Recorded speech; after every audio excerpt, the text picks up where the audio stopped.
이자 폭탄 상황에도 집을 사자 집을 사. 참 어떻게 생각하면 굉장히 아이러니하죠.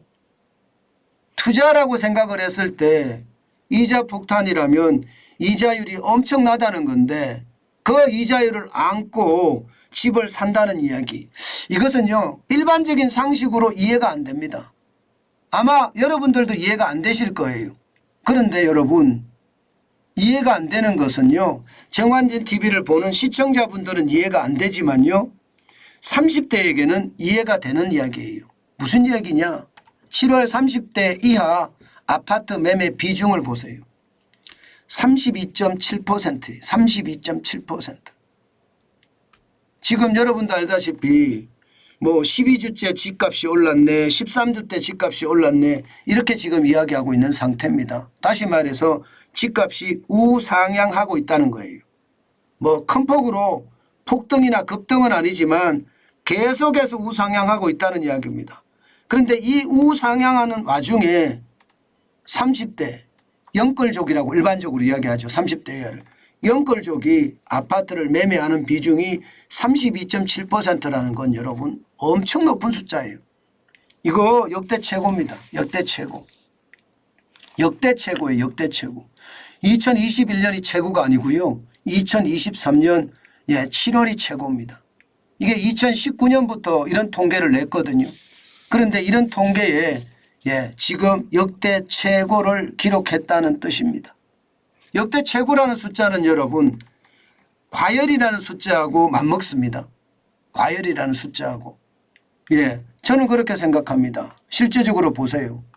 보시다시피 30대와 29대 30대 이하가 지금 상계 32.7%예요.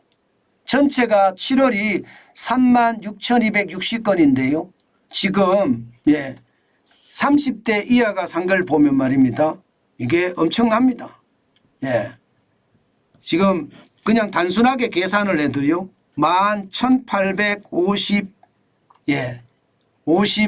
61건이에요. 1861건. 그만큼 말입니다.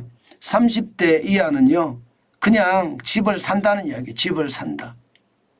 야, 저는 이거 굉장히 충격으로 느낍니다. 아니 여러분도 알다시피 지금 금리가 얼마입니까? 금리가 계속 올라가고 있잖아요. 지금 주담대 금리만 하더라도 여러분 계속 올라가고 있습니다. 4.28까지 올라갔어요. 7월에. 6월에 4.26에 4.28로 또 올라가잖아요. 지금 가중평균금리가 4.28이지 돈을 빌리는 사람의 신용도에 따라서 굉장히 다르거든요. 저는 이 금리를 감당할 수 있을지 모르겠어요. 그런데 집을 사는 숫자는 점점 늘어갑니다. 점점 늘어갑니다. 지금 당장 말입니다. 7월만 이런 게 아니에요. 8월에 들어서도 보면 지금 계속해서 서울 아파트 월별 거래량이 2,607건입니다. 적지 않습니다. 물론 역대 평균치 6,040건보다는 낮아요. 그러나 지금 3개월 연속 3,000건에 대한 3,000대 거래량이 일어나고 있잖아요. 4월 달에 3,186건, 6월에는 3,850건, 7월에는 3,553건 좀 줄었어요. 8월에는 2,607건이에요.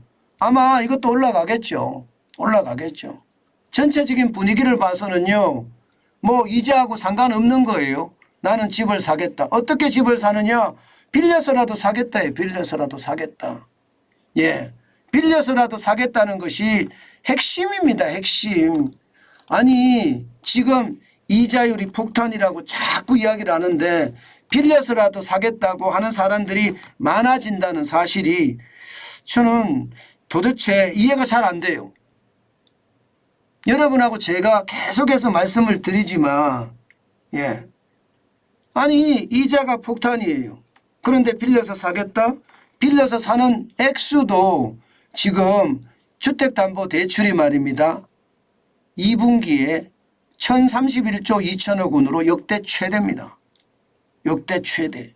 게다가 2분기에 지금 돈을 빌리는 거 보세요. 1분기가 4조 5천억 원이 늘어났다면 2분기는 14조 1천억 원이 늘어납니다. 자, 여기에서 여러분 우리는 두 가지 사실을 깨닫게 됩니다. 하나는요, 주택담보대출이 역대 최대가 됐다는 사실이고요. 또 하나, 지금 30대 이하가 7월에 아파트 매매 비중이 역대 최고가 됐다는 거. 이게 최고란 말이 나오기 시작하면요, 자칫 관리 잘못하잖아요. 그러면 폭등이 옵니다. 아니면 급등이 오든가요. 저는 시장의 위협이 점점 높아진다는 생각을 많이 하거든요. 물론 저는요 늘 똑같습니다. 이자 앞에 장사 없다는 것은 저는 한결같아요. 왜? 이자를 빨리 내려주면 되지만요, 여러분 알다시피 국제유가가 계속 올라가고 있는 상태예요. 게다가 국제유가가 더 올라가면 2차 인플레이션에 대한 우려가 커집니다. 2차 인플레이션이 오면요, 어쩔 수 없이 울며 겨자 먹기로 기준금리를 올릴 수밖에 없는 그런 상황도 옵니다. 과연 그때 버틸까요?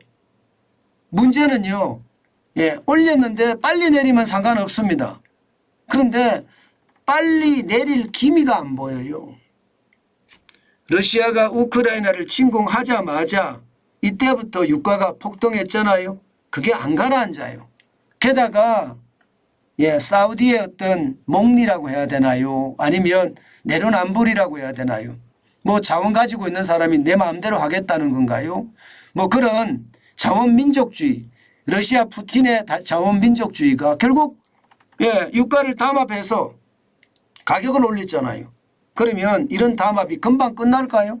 안 끝납니다. 계속 갈 겁니다. 만약에 이런 담합이 계속 간다고 했을 때 금리 쉽게 안 떨어져요. 금리가 계속해서 올라간다는 것, 저는 그게 충격이 될 수 있다고 봅니다. 한동안 굉장한 어려움을 겪을 수도 있다고 봅니다.